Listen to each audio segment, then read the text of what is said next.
एक hostel life live करना बहुत ज़रूरी होता है किसी भी एक स्टूडेंट के लिए। कैजुअल की तरह काम किया, किसी की प्राइवेट पार्टीज़ में काम किया, तो ऑन जॉब ट्रेनिंग बहुत मिला। हमें बोला जाता है कि we might not be master of one trade but we are jack of all trades. Hospitality industry आपका भी है, हॉस्पिटैलिटी अनप्लग्ड बोलते हैं इसको, तो हॉस्पिटैलिटी वर्ड ही बहुत बड़ा। मैंने अपने पूरे लाइफ में इंजीनियरिंग भी सीख लिया, मैंने अपनी लाइफ में डायरेक्टर ऑफ मार्केटिंग और सेल्स भी सीख लिया कि कैसे किस चीज़ को प्रमोट करते हैं। Hello everyone, welcome to the channel hospitality unplugged. मेरा नाम राजू शर्मा है और मैं आज आपका होस्ट हूं। आज जो हमारे गेस्ट हैं वो बहुत ही पैशनेट होटेलियर हैं। इन्होंने 24 साल अपने जिंदगी के इस इंडस्ट्री को दी हैं और ये है mister Kumar Soban, general manager हयात रेजेंसी कोलकाता का। ये हमारे लिए एक बहुत ही खुशनसीबी, एक लकी है हम कि आज सर हमारे साथ यहाँ पे हैं। चलिए बात करते हैं आज इनसे। Sir welcome to hospitality unplugged. ये थैंक यू। बहुत सौभाग्य है कि आज हमारे साथ सर आप बैठे हुए हैं। मेरा भी सौभाग्य है कि आपने बुलाया और मैं आया यहाँ पे। Thank you so much sir. Thank you sir. हमारे जितने भी व्यूअर्स हैं वो या तो होटल मैनेजमेंट कर रहे हैं या जो होटल में काम कर रहे हैं जी, तो इनको जो है आपकी जर्नी डेफिनेटली बहुत पसंद आएगी। तो सर अगर आप अपने चाइल्डहुड के बारे में, करियर और अभी तक की जो जर्नी है सर, इसके बारे में अगर आप कुछ बता पाएंगे। चाइल्डहुड के बारे में बताऊँ तो बहुत साल पहले जाना पड़ेगा। जी सर। खैर चलते हैं। एक छोटे से शहर देवरिया में मेरा जन्म हुआ था और पापा डॉक्टर, मदर हाउसवाइफ, भाई मेरा एक बड़ा 2 साल बड़ा है मुझसे। तो पढ़ाई वढ़ाई ख़त्म की, पापा ट्रांसफरेबल जॉब में थे तो देवरिया से बनारस गए, बनारस से फिर लखनऊ जाके सेटल हो गए। लखनऊ में मैक्सिमम पढ़ाई करी और 12th पास करने के बाद जैसे उस समय के ज़माने में तो सिर्फ या तो मेडिकल में जाते थे या इंजीनियर बनते थे या लॉयर बनते थे जी। तो हमने भी अपने हाथ पैर मारे मेडिकल फील्ड के लिए, बट शायद लोगों को मंजूर नहीं था मुझे एज अ डॉक्टर देखना। तो हमारे पिताजी ने एक फॉर्म भरा खुद ही, और खुद ही भरने के बाद उसको जमा किया। जमा करने के बाद हमने रिटन टेस्ट दिया, इंटरव्यू हुआ, सिलेक्शन हो गया और इंडिया का सबसे फेवरेट टूरिस्ट डेस्टिनेशन हमें मिला जिसका नाम है गोवा, SNIHM गोवा। सो वहाँ पे जा कर के पढ़ाई करी। जी। पढ़ाई करने के बाद बहुत मस्ती मारी गोवा में, जितना पढ़ा उतनी मस्ती में मारी और फिर नौकरी पे लग गए। हयात में मेरा पहला जॉब था और तब से कंटिन्यू ही कर रहे हैं और बीच में थोड़े समय के लिए दूसरी कंपनीज देखी, फिर वापस हयात में आ गए। सो इन शॉर्ट ये है जर्नी हमारी बचपन की। सर बहुत बढ़िया। तो सर ये IHM गोवा में जो आप कर रहे थे तो ये एग्जाम के थ्रू ही मिला था आपको? हाँ जी। तो होटल मैनेजमेंट इंस्टीट्यूट, जो होटल उस समय प्राइवेट इंस्टीट्यूट तो हार्डली कुछ होते थे, जो होता था गवर्नमेंट रन ऑर्गेनाइजेशन था और उस समय मेरे ख्याल से 10 या 15 ही इंस्टीट्यूट होते थे। तो हम लोग ये बोलते थे कि IHM में होना मतलब IIT में होना है, ऐसा हो जाता था। ठीक है, वो ज़्यादा पढ़ना होता था उधर के लिए, लेकिन ये जो कुछ इंस्टीट्यूट थे ये बहुत ही प्रेस्टीजियस इंस्टीट्यूट बोले जाते थे। और गोवा मिलना इसलिए बेनिफिट था कि एक तो घर से दूर थे, तो एक हॉस्टल लाइफ लिव करना बहुत ज़रूरी होता है किसी भी एक स्टूडेंट के लिए, और एक टूरिस्ट डेस्टिनेशन था तो एक्सपोजर बहुत मिला हमें। मतलब हम लोग अपने जिसको हम बोलते हैं कैजुअल की तरह काम किया, जाके किसी होटल में, किसी की प्राइवेट पार्टीज़ में काम किया, तो ऑन जॉब ट्रेनिंग बहुत मिला। मेरा सजेशन तो यही रहता है, जितना ज़्यादा हमारी इंडस्ट्री में जितना प्रैक्टिस करोगे, जितना ट्रेन होगे, जितने एक्सपोजर मिलेगा उतना बेनिफिट होगा। बिल्कुल बिल्कुल सर। सर आप अभी जनरल मैनेजर है हयात रेजेंसी के, तो क्या जनरली रोल्स एंड रिस्पॉन्सिबिलिटीज होती है एक जनरल मैनेजर की? अगर आप सर इसको आप डिटेल्स में बता पाएँ। शायद मैं जस्टिफाई नहीं कर पाऊंगा बताने पे कि मैं क्या काम करता हूँ। काफ़ी लोगों को दिखता है कि हमसे बैठे रहते हैं एक ऑफिस चेयर पे और काम करते हैं, बट इस लेवल पे पहुँचने के लिए बहुत मेहनत करनी पड़ी और इतनी ज़्यादा मेहनत की। हमें बोला जाता है कि we might not be master of one trade but we are jack of all trades. So हम एक इंजीनियर भी बन जाते हैं, हम हाइजीन ऑफिसर भी बन जाते हैं, हम सिक्योरिटी चीफ भी बन जाते हैं, हम सेल्स एंड मार्केटिंग भी करते हैं, हम कुक भी होते हैं, हम सर्वर भी होते हैं, हम जिम इंस्ट्रक्टर बन जाते हैं as a matter of fact. तो मतलब हॉस्पिटैलिटी इंडस्ट्री आपका भी है, हॉस्पिटैलिटी अनप्लग्ड बोलते हैं इसको, तो हॉस्पिटैलिटी वर्ड ही बहुत बड़ा है। मतलब एज अ गेस्ट उनको क्या क्या समझ में आता है, क्या क्या एक्सपीरियंस करना है, सब कुछ करते हैं। तो मेरा दिन की शुरुआत होती है, बहुत बहुत प्यारी शुरुआत होती है, मेरे हिसाब से शुरुआत होती है। वो मेरा एक मी टाइम होता है, बट वो मी टाइम पे भी नोट्स बनते रहते हैं कि मुझे आज दिन भर क्या करना है। तो आई गेट अप अर्ली, थोड़ा जल्दी उठता हूँ, पूरे होटल का राउंड लेना होता है, देखना होता है क्या क्या इश्यूज हैं जो पिछले दिन के रिपोर्ट में आए हैं, फिर उन पे काम चलता है। जैसे मैंने बोला, मैंने अपने पूरे लाइफ में इंजीनियरिंग भी सीख लिया, मैंने अपनी लाइफ में डायरेक्टर ऑफ मार्केटिंग और सेल्स भी सीख लिया कि कैसे किस चीज़ को प्रमोट करते हैं, यू नो। तो आप जानना चाहते हैं अगर कि मेरा दिनचर्या क्या है, तो मैं वो भी बता देता हूँ कि मैं कब खाना खाता हूँ, कब सोने जाता हूँ, सब भी बता सकता हूँ। तो है ऐसा, मतलब इट इज़ बीन वंडरफुल। मतलब पता नहीं चलता सुबह के 6 बजे कब हुआ है और शाम का 8 बजे कब हुआ है। सो आई डोंट नो टाइम कब खत्म हो जाता है। बिल्कुल सर। कुछ दिन पहले हमारे पॉडकास्ट में नोवोटेल के जो जनरल मैनेजर अर्जुन हाँ जी, हाँ जी। तो उन्होंने बहुत अच्छी बात कही थी कि वो शिप के कैप्टन हैं। बिल्कुल, आप लोग जैसे शिप के कैप्टन, बिल्कुल। तो हर चीज़ की जिम्मेदारी आपके ऊपर है। अगर प्रॉफिट होगा तो ठीक है, नुकसान हुआ तो सबसे ज़्यादा आप लोगों को ही सुनना पड़ेगा। तो किसी भी ऑर्गेनाइजेशन में जो टॉप पे रहता है, कभी कभी ऐसा फील होता है कि आप अकेले हैं और आप खुद ही डिसीजन ले रहे हैं, सही या गलत। तो वो धीरे धीरे एक्सपीरियंस होकर आता है। और जैसे अर्जुन ने बहुत सही बोला था कि कैप्टन ऑफ द शिप है, तो हमारा भी वैसे ही है। जैसे आप अगर इंडिया को एज अ कंपनी समझें और जो लीड कर रहा है to everyone down the line, सबका अपना अपना रोल है। आप अपने आप को रिंग मास्टर बोल सकते हैं, अपने आप को कैप्टन ऑफ द शिप बोल सकते हैं, आप अपने आप को ओनर ऑफ द होटल बोल सकते हैं। तो हम लोगों ने जो सीखा है कि अगर दिल से और मन से काम करना है तो आपको एज अ बिजनेस ओनर बन के रहना पड़ेगा। अगर आप एज ए एम्प्लॉय बन के रहेंगे तो वो बहुत मुश्किल हो जाएगा कि फिर आपको यही दिखेगा कि अच्छा मैं प्रॉफिट कर रहा हूँ या लॉस कर रहा हूँ, रादर देन 1 साल का देखने की जगह कई साल का आगे का फ्यूचर क्या है, तब आप आगे बढ़ सकते हैं। So you have to become a business manager, you have to become an entrepreneur of particular organisation. बिल्कुल सर, एक लीडर ही दूसरा लीडर बनाएगा। एब्सोल्युटली। वेल सर, आपको क्या लगता है कि एक एफिशिएंट होटेलियर बनने के लिए क्या-क्या क्वालिटीज होनी चाहिए आपके नजर में? मेरी नज़र में एज अ होटेलियर बनेंगे, जैसे हो वैसे ही रहो। जैसा अंदर, देखिए फिनिश ज़रूरी है, जितना फिनिश होगा उतना अच्छा होगा।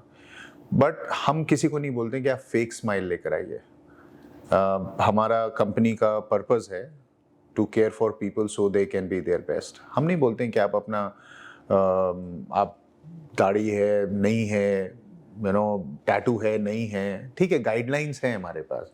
अब आप पूरी बॉडी पे टैटू लगा के नहीं आ सकते। तो हॉस्पिटैलिटी प्रोफेशनल के लिए सबसे पहला तो है कि अगर आपके अंदर एक क्वालिटी है कि आपको लोगों से मिलना पसंद है, लोगों से बात करना पसंद है, प्रॉब्लम सॉल्व करना पसंद है, रिस्क लेना पसंद है, खाना बनाना पसंद है, तो सफाई रखना पसंद है, तो hospitality industries like this time bound है बहुत ज़्यादा। हम ये बोलते हैं कि अगर आज मेरा ये कमरा नहीं बिका तो वो एक लॉस है मेरे लिए, तो मुझे वो लॉस नहीं देखना है, मुझे हमेशा प्रॉफिट देखना है। तो कोशिश यही रहेगी कि I hire the right people. मेरी जो टीम है अभी, जो पहले थी, वो they are all very good, they have been excellent. तो उन लोगों ने जो मेहनत करके इस होटल को इस लेवल पे लेकर आए हैं, I give credit to them कि उन्होंने ये काम किया। जी सही बात है सर। आप 24 साल हो गए आपको इस इंडस्ट्री में। ऐसा लग रहा है कि बूढ़ा हो गया हूँ। बिल्कुल नहीं सर। नहीं। तो सर, ये 24 साल में आपने हॉस्पिटैलिटी के कई रूप देखे हैं जी, बहुत इवॉल्व हुआ है। बहुत। तो सर क्या फर्क आपको लगता है पहले के टाइम पे और अभी के टाइम पे? सो मैंने ना एज अ वेटर ज्वाइन किया इंडस्ट्री को। मैं एकदम ग्रास रूट लेवल से ज्वाइन किया, rather than becoming a manager directly after doing certain courses. तो होटल मैनेजमेंट करने के बाद इंटरव्यूज़ हुए, गॉट थ्रू इट। तो जब मैंने ज्वाइन किया, बहुत फोकस होता था गेस्ट के ऊपर जो कि पैसा ज़्यादा दे। राइट। तो वो धीरे धीरे करके चेंजेस हुए इन दैट वे कि आप होटल को चला कैसे रहे हो। तो पहले प्रॉफिटेबिलिटी रेंज करती थी 25% से 30% के बीच में एक होटल को चलाने में, अभी वो 40, 45, 50% हो गई है। ऐसा नहीं कि प्रोडक्ट की क्वालिटी ख़राब हो गई है, ऐसा नहीं कि लोग कम आ रहे हैं, लेकिन अब हॉस्पिटैलिटी इंडस्ट्री जो है बहुत अप्रोचेबल हो गई है। जैसे पहले फ्लाइट में बहुत कम लोग जाते थे, ट्रेन में ज़्यादा जाते थे, अब उल्टा हो गया है। तो flights have become affordable, so as hotels have become affordable and approachable. ये तो हो गया बिजनेस लेवल का। नाउ सिस्टम्स एंड प्रोसेसेस, पहले बहुत कुछ मैनुअल होता था, मतलब अटेंडेंस हो रहा है तो मैनुअल है, रिक्विजिशन जा रहा है कोई सामान लाने के लिए तो वो मैनुअल होता था, सॉफ्टवेयर नहीं होते थे इतने ज़्यादा, इतने स्ट्रॉन्ग सॉफ्टवेयर नहीं होते थे। तो टेक्नोलॉजी में ह्यूज अमाउंट ऑफ डिफरेंस आया है फ्रॉम व्हाट इट वाज।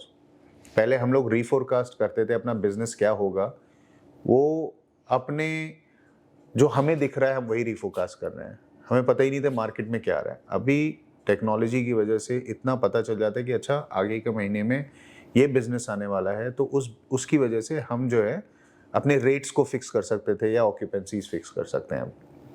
सो ये हो गया आपका टेक्नोलॉजी पे।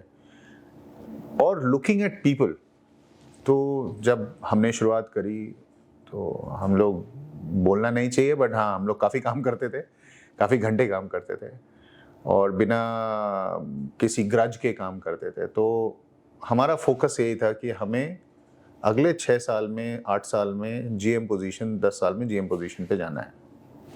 फोकस बहुत क्लियर था, लॉन्ग टर्म फोकस होता था। तो हम लोगों ने उस चीज़ के लिए मेहनत करते थे। तो आपको मैं थोड़ा और पीछे ले जाता हूँ। यूपी बोर्ड से पढ़ाई करी है। यूपी बोर्ड में 11th-12th में बायोलॉजी के प्रैक्टिकल होते थे, तो उसमें एक फ्रॉग का डाइसेक्शन करना पड़ता था। तो हम लोग फ्रॉग का पूरा डाइसेक्शन करते थे कि हार्ट कैसे चल रहा है, लिवर कहाँ है, ये है वो है, सब करते थे।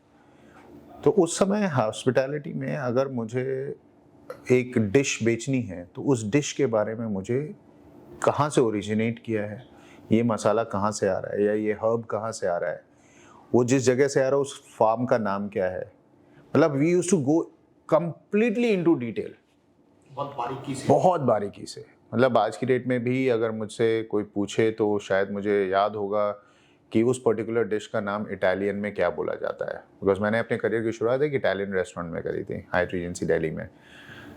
अब आज क्या हो गया है, knowing, having a knowledge of anything superficially is also acceptable।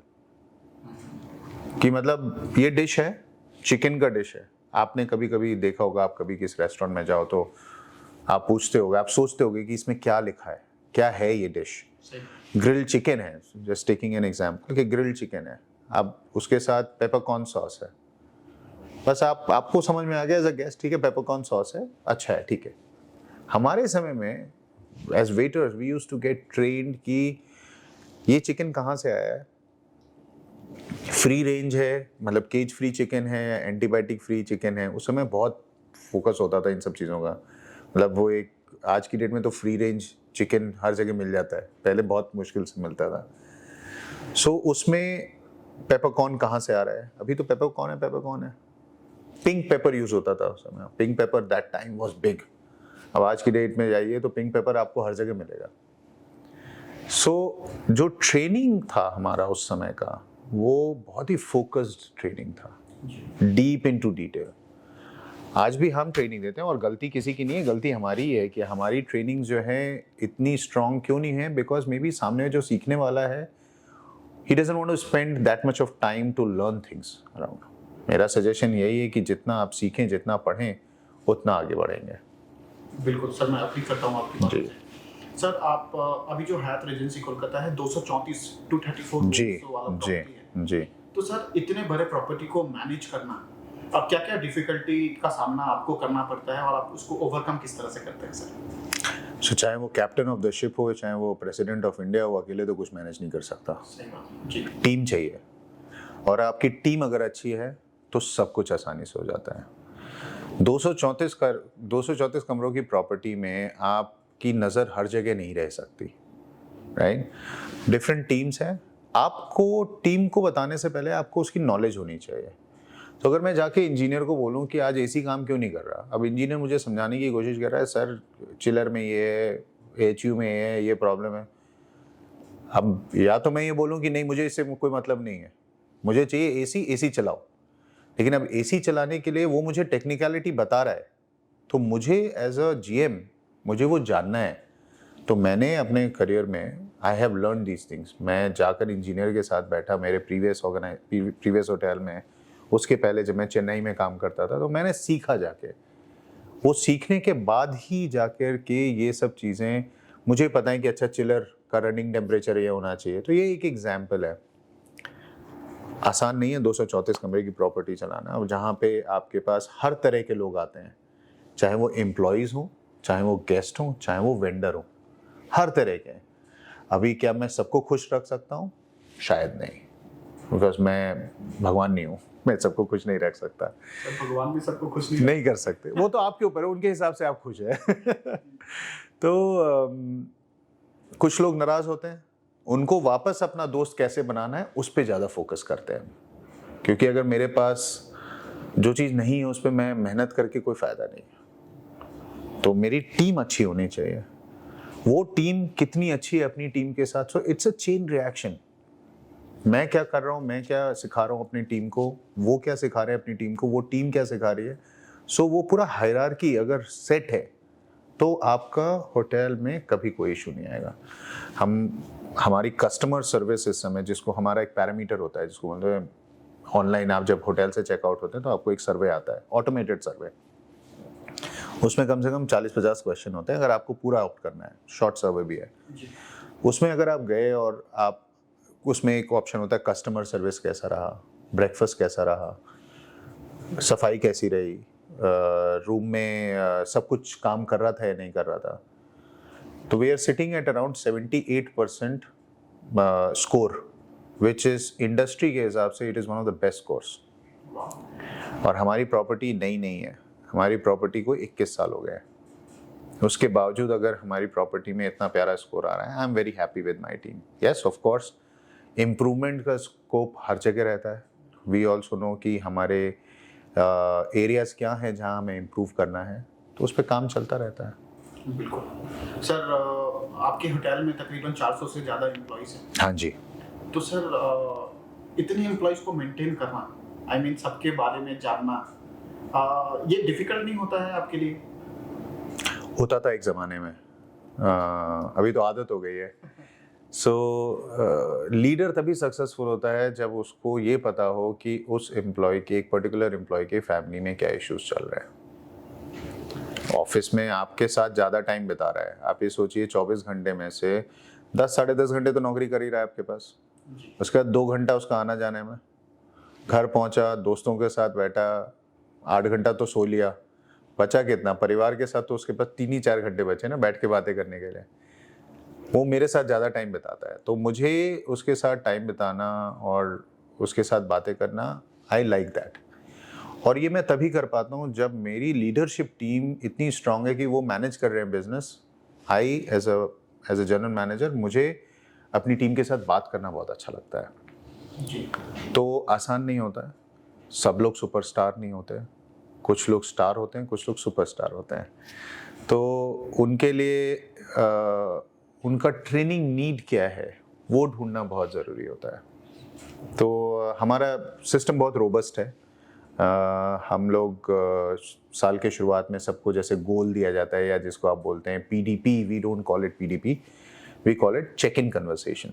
तो राजू जी के साथ मैं गया और मैंने चेक इन किया कि आप ठीक हैं, सब ठीक चल रहा है, हम आपके लिए क्या कर सकते हैं। तो ये साल में हम 3 बार करते हैं, start of the year, middle of the year, end of the year. तो स्टार्ट ऑफ द ईयर में हम उनको ये भी बोलेंगे कि आपको इतना कस्टमर सर्विस स्कोर करना है, आपका रेवेन्यू इतना है, इतना आना है।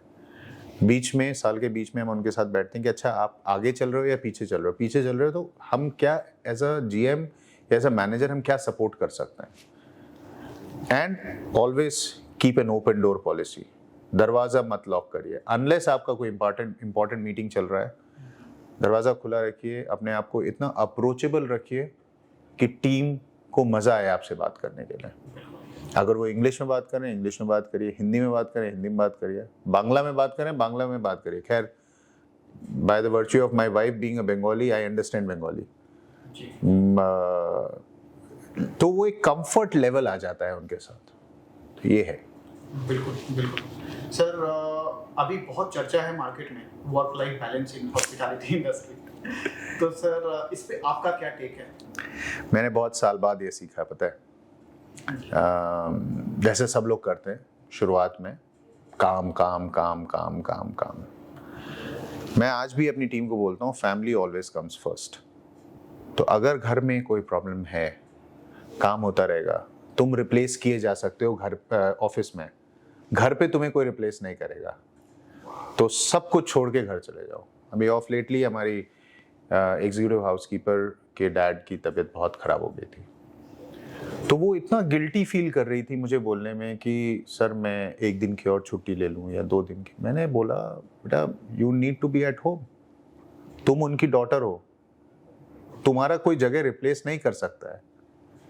जाओ, 1 महीना छुट्टी चाहिए, 1.5 महीना चाहिए, जाओ, हम वर्क फ्रॉम होम करा लेंगे अगर चाहिए होगा तो।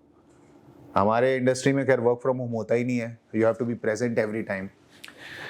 तो मैंने सीखा ये आई थिंक 10 साल पहले कि वर्क लाइफ बैलेंस कैसे करना। 10 साल पहले इसलिए सीखा क्योंकि फैमिली बढ़ रही थी, बेटा हुआ, and I needed to give some time. I realise that अगर मैं आज समय नहीं दूंगा अपने बच्चे के लिए तो फिर आगे जाके वो शायद ये मौका चला जाएगा।